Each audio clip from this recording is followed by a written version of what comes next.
تبسم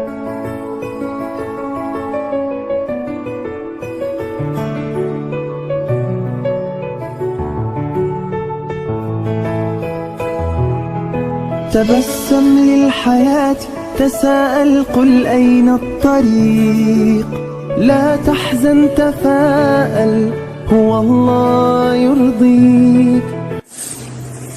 Assalamualaikum warahmatullahi wabarakatuh. Welcome to the Islamic Values Class, Grade 9 level. Ako po si Hamida Balis, Grade 9 Islamic Values Teacher. Bago tayo magsisimula sa ating klase, magdua muna tayo sa Allah subhanahu wa ta'ala. Minasyaitanirrajim. Bismillahirrahmanirrahim. Alhamdulillahi rabbil alamin. Arrahmanirrahim. Maliki yaumiddin. Iyyaka na'budu wa iyyaka nasta'in. Ihdinas siratal mustaqim. Siratal ladzina an'amta 'alaihim ghairil maghdubi 'alaihim waladdallin. Amin. Rabbana atina fid dunya hasanah wa fil akhirati hasanah wa qina adzabannar. Subhana rabbika rabbil izzati amma yasifun wa salamun alal mursalin walhamdulillahi rabbil alamin. Okay, class. Bago tayo mag-uumpisa sa ating bagong lesson, nais ko munang i-review ang ating aralin last week. Very good, class. Masya Allah. Na-discuss natin ang tawhid and at tawhid ar-rububiyyah. Kapag isa-isa kanu Allah Ta'ala siya kanu kinapangadanin, oneness of the Lordship. Ngayong araw naman ay tatalakayin natin ang Lesson 5, Tawhid Uluhiyyah, oneness of the worship to Allah Subhanahu wa Ta'ala. What I need to know. Learning objectives. At the end of this lesson, you are expected to define Tawhid al-Uluhiyyah, determine the worships that contradict Tawhid al-Uluhiyyah, differentiate the three categories of Tawhid, and your Lord has decreed that you worship none but Him. Surah Al-Isra, chapter 17, verse 23. Worship Allah and join none with Him in worship.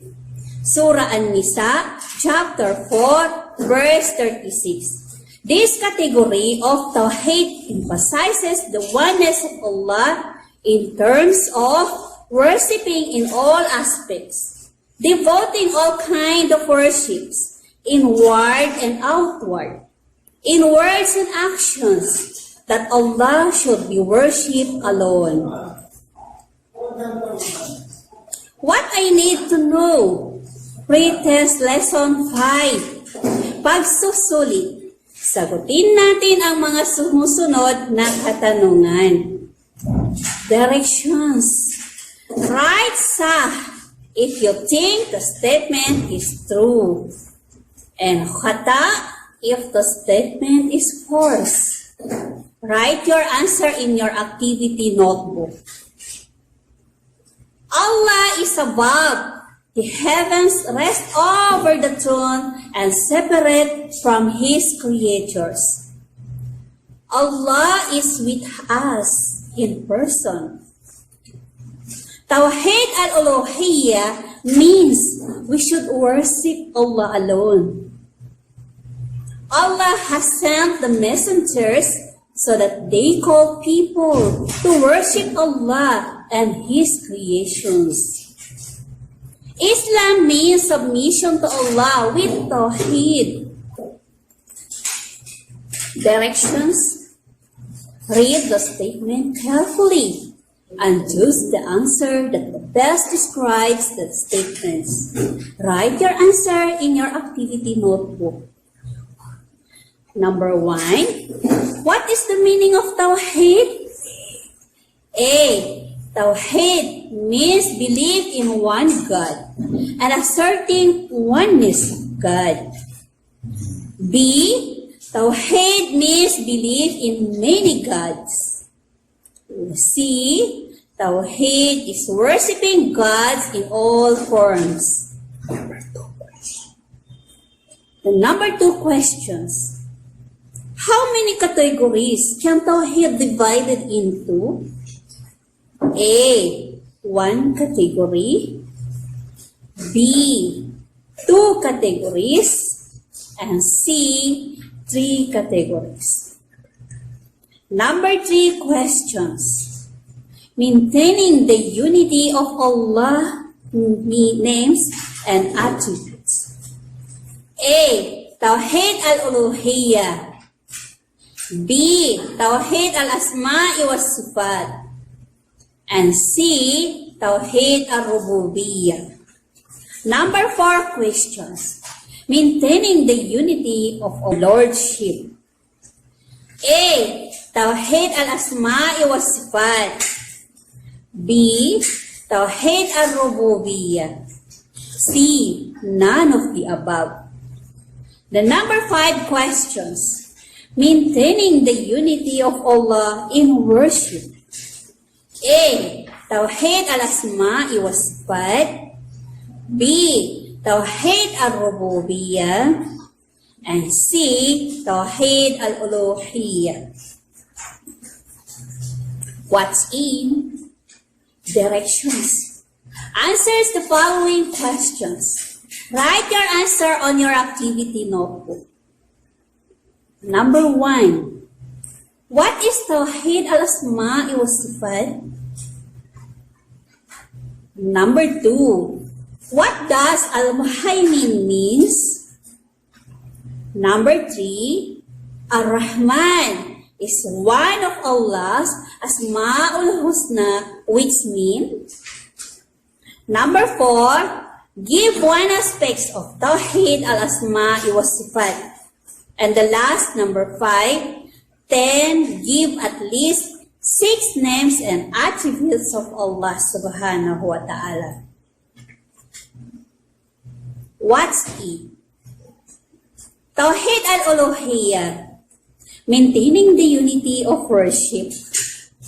The meaning Tawheed al-Uluhiyyah, oneness of Allah in worship, also known as Tawheed al-Ibadah, is the dedication of all acts of the servants to none but Allah alone, such as dua, supplication, asking help, seeking refuge, fear, hope, reliance, and all other forms of ibadah, worship.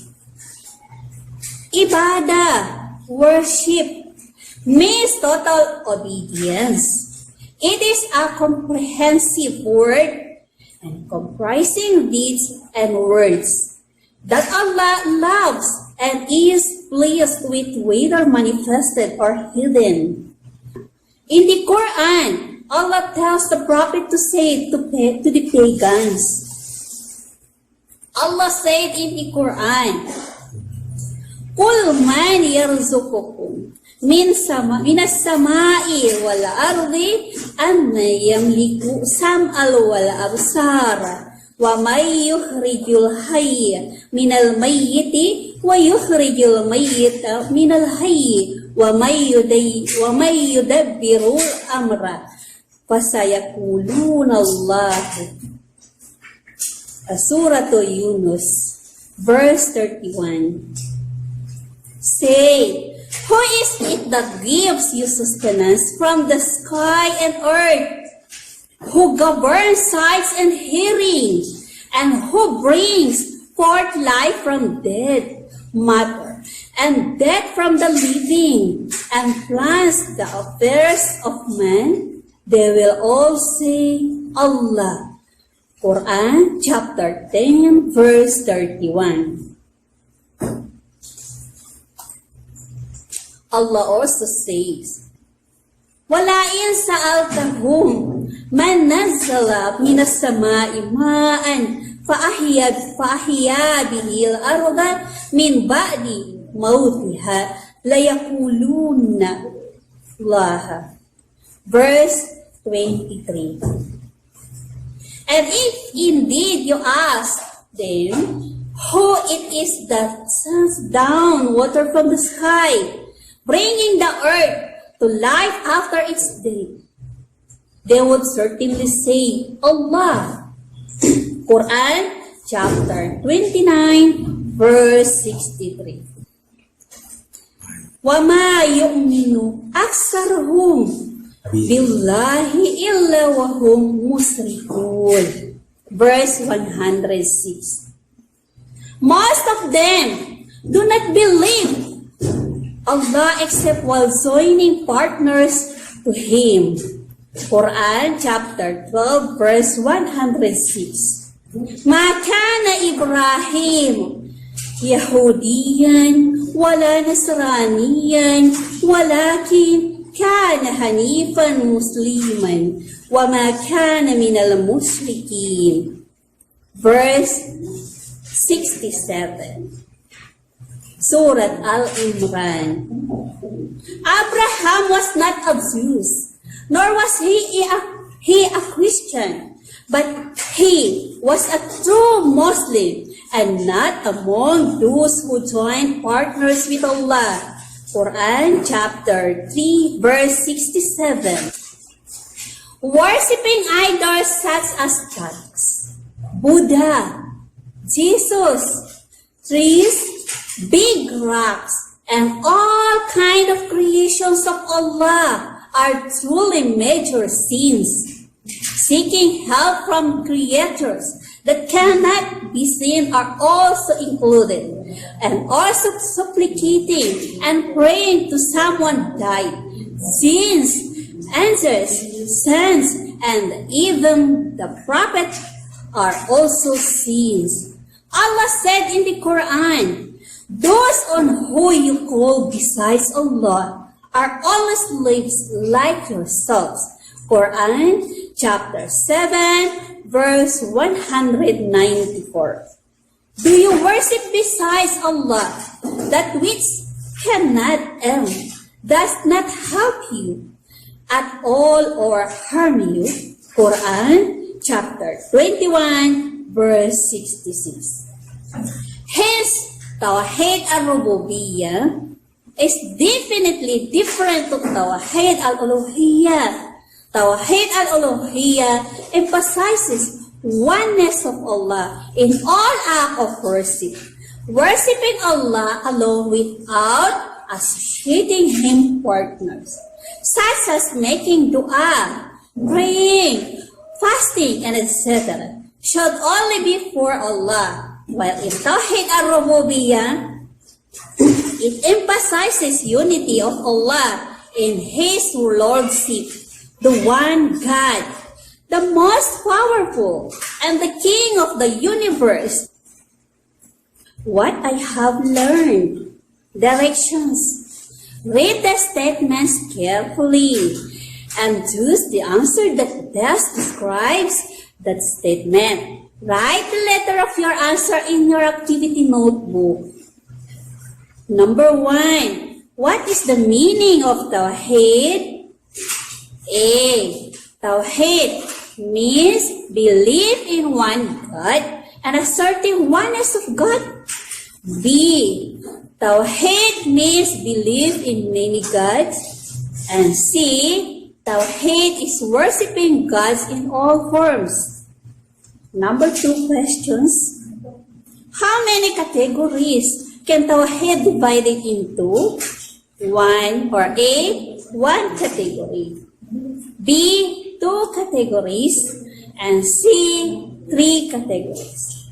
Number 3 questions. Maintaining the unity of Allah's names and attributes. A. Tawheed al-Uluhiyyah. B. Tawheed al-Asma'i wa Sifat. And C. Tawheed al-Rububiyyah. Number 4 questions. Maintaining the unity of Allah's worship. A. Tawheed al-Asma'i wa Sifat. B. Tawheed al-Rububiyyah. And C. None of the above. Number 5 questions. Maintaining the unity of Allah worship. A. Tauhid al-Asma'i wa Sifat. B. Tauhid al-Rububiyyah. And C. Tauhid al-Uluhiyyah. Okay, naintindihan class? So hanggang dito na lamang po ang ating aralin o lesson. Hingin natin sa Allah subhanahu wa ta'ala na patubayan niya tayo upang ilayo niya tayo sa anumang kapahamakan dito sa mundo. Sukran sa inyong pakikinig. Hanggang sa muli, salamat po. Basahin natin ang kafaratul majlis. Subhanakallahumma wa bihamdik wa nashhadu an la ilaha illa anta wa nastaghfiruka wa natubu ilaik.